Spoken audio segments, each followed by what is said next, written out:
What's happening, everybody? Time for another quickie. Yeah, we're going to get started in just a moment. We are talking about how to kickstart a new project. It's the beginning of the year, and I'm pretty sure you have lots of projects. We got some strategies, a little bit for everyone. Make yourselves at home. We're going to get started in just a moment. ASC Quickie is about to get started. Let's do it. Let us know. It's going to be fast. Yes, let us know where you are coming in from. Put it into the comments. And we are going to get started in 3, 2, 1, and hey! Oh, there we are. I was like, fooled you. You fooled me. Everybody's just watching that Bitmoji. The 3, 2, 1 counting down. Yes. Awesome. Hey, everybody. Hey, Apryl. How are you doing? I'm good. How are you? I am doing awesome. Yes. It is time for another quickie. Let's do it. And I'm excited about this one because it's the beginning of the year, and this is usually when people kick things off. But unless they're in our community, you already got started. But nonetheless, these are some solid strategies, a little bit for everyone on how you can just kick off a new project with the minimal amount of headache. Yes. And, yes. It's still the new year, so people are still trying to, if you haven't already given up on your New Year's resolutions, or maybe you're starting now, who knows? But after taking a look at helping people, create some awesome goals, we want to make sure that there's a part of the plan, but then there's also the execution. So we're going to talk about that today. Yes. And since this is your jam, Apryl, I think you should kick it off. Okay. This is your zone of genius, as they like to say. And yeah, let's rock and roll. All right. So number one, I kind of gave it away in what I was just saying, but the first strategy that you can use to kickstart a project, right? These are 3 different ways that you can start a project, is to have structure. Okay. Obviously, I'm a planner. I love to plan. This is a strategy where before you start taking action, you're going to create a plan. It can be super detailed. You need to know the who, what, when, where, and why. You have clear, measurable, defined outcomes. So a lot of times, we hear the term SMART goals. I don't even know if I know off the top of my head what that all is, right? It's like smart. What's SMART? Specific, measurable. Attainable. Attainable, or is it actionable? I don't know. Actionable. R. I don't know what the R is, and I don't know what the realistic. Is. Oh, realistic and time-based. And time-based. Okay. And this is a strategy when that works well when you know what your target is, and you can identify the specific actions that could bring you closest to your desired results. So you'll probably hear me talk a lot in the next few weeks about running because I am training for a half marathon, which is in 2 Saturdays from now. I've had a plan, or at least my running coach has had a plan for me, and I just have to execute. And the goal at the end of this is to run 13.1 miles, which I haven't done since 2015. So it's been crazy, but I've had actual specific things that I've needed to do on a daily basis because by the end I want to be able to finish this race. And so this can also be, different other types of projects that would benefit from being structured are, if you have certain money goals, if you have career objectives that you want to hit specific targets, or anything with growth, like you have a number of social media followers you want, there may be some specific things that you can do to plan before you get kickstarted. So that's one of the strategies. Gary, you want to do the next one? Yes, and the next one, so you're looking at the first one, you're like, maybe that's a little bit too complicated. I don't know but I know I want to get started. I'm not even sure where to begin. I got you. This one is, as the title suggests, it's loose, loosey goosey. And so when you have like sort of a loose structure, and I'll talk about it in just a moment, is actual scenario I'm dealing with. So over the last couple of months, I've been having some weird health issues. Can't really pinpoint what is the exact issue. Just know that I'm not I'm not feeling like I'm at my 100%, and so right there, it's kind of challenging to actually have a very specific, thing that I'm sort of, going towards. I know that, yes, I'm working on some health, getting that tuned up, and I'm a whole bunch of other things, but it's kind of hard to pinpoint and have very actionable, specific steps and outcome. But I just know that the feeling that I'm having now is not a feeling that I want to have. So if there are some ambiguities, in your, sort of outcome, but basically either you don't like where you're at or you want to go in a very specific direction, this loose structure may be for you. And with this, the goal here is what I like to call divergent thinking. And it's not anything that I created. It's used in business, especially with innovation. It's how we come up with ideas. And so with this is where you want to start throwing a whole bunch of things at the wall. Seeing what sticks and what doesn't. At the end of the day, it's all about trying to maybe reach a desired feeling, that is a little bit vague, is off in the distance. Some of the things that I have been trying, just to sort of pinpoint and get me on the right track. I've been doing some food journaling. I've been, doing very specific types of workouts and stuff like that.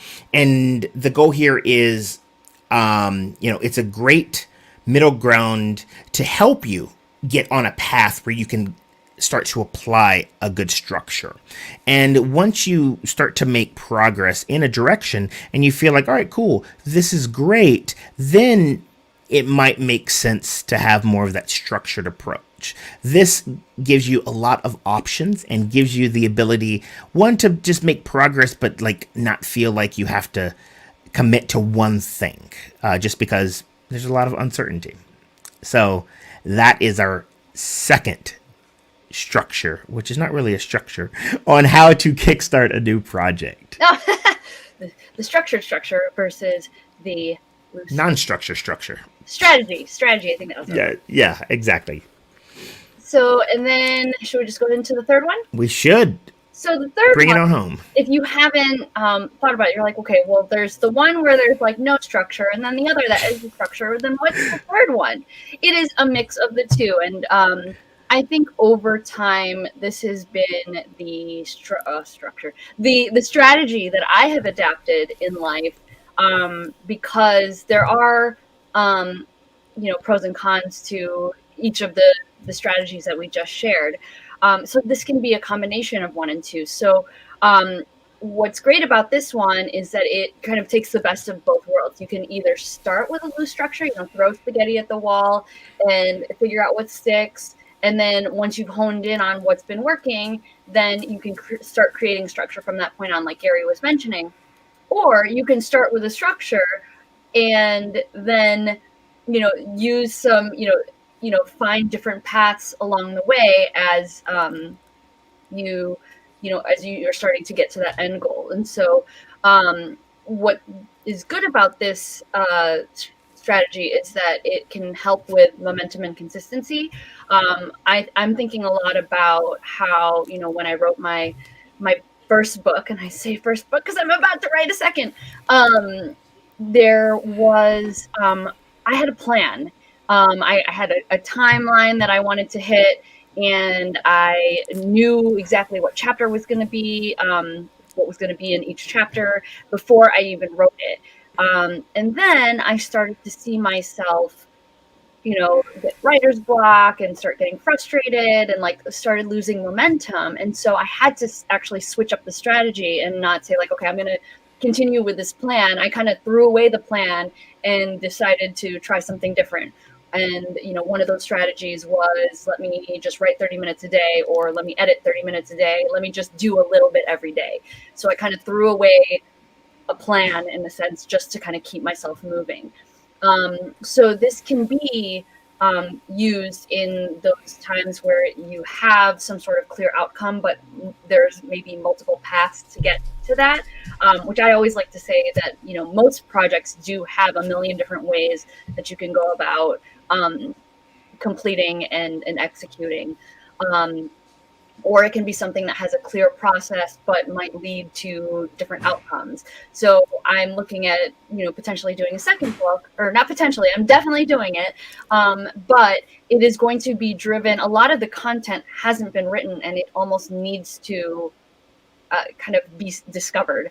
So it's going to be an interesting project because, there is a process to writing a book, but this is not going to be the general way to do it. And that's all I've got on that. Gary, you have anything to add on the hybrid side? No. The main thing with the hybrid side that I do like, as you mentioned, it gives you flexibility. It allows you to keep going because, as we are all learning, just because you think it's so doesn't mean that it is. And so many things come out of the woodwork. And it's great to not be so structured so that you can continue to make progress. Because that actually brings us to our bonus of, regardless of what structure you have, the hybrid or the loosey-goosey or the more structure, always remember, what is your why? Understand your why. Because if you don't have an understanding of your why, you're going to, potentially be going down the wrong path entirely. And when you're met with resistance, because it's going to happen regardless of the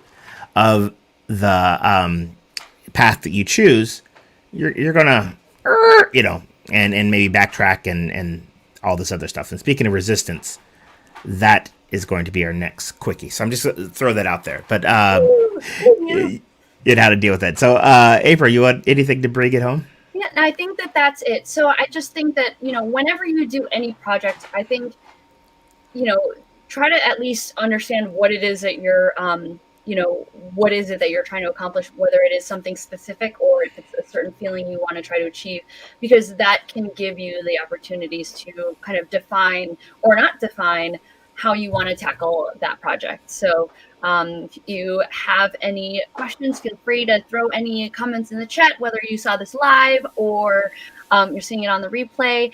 And stay tuned because we've got another quickie that will come in the next 1 to 2 weeks. So, and if you are starting to meet resistance, which I think, a lot of us who maybe had New Year's resolutions and, we're starting to settle back into, okay, this is another year.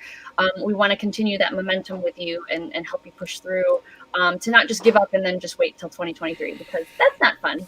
We don't want to throw away another year, just like we've almost kind of had to for this crazy pandemic, which hopefully will be over soon. Hopefully. I'm just trying to manifest that for the whole world.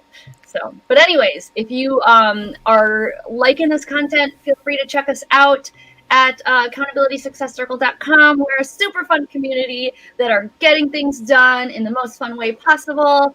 And we are here to support you in whatever it is that you want to create for yourself in your life. If you've got a project that you want to work on and you need some support during that, come check us out. Come hang out with us. Come let us know what you're working on. And we will send you all the cool energy vibes to make sure that happens. All right. So I think that's it, right? Yep, that is it. So yeah, until next time, be well, and we'll see you on the flip side. It's just like making that crazy face at the end. Woohoo! See you guys later.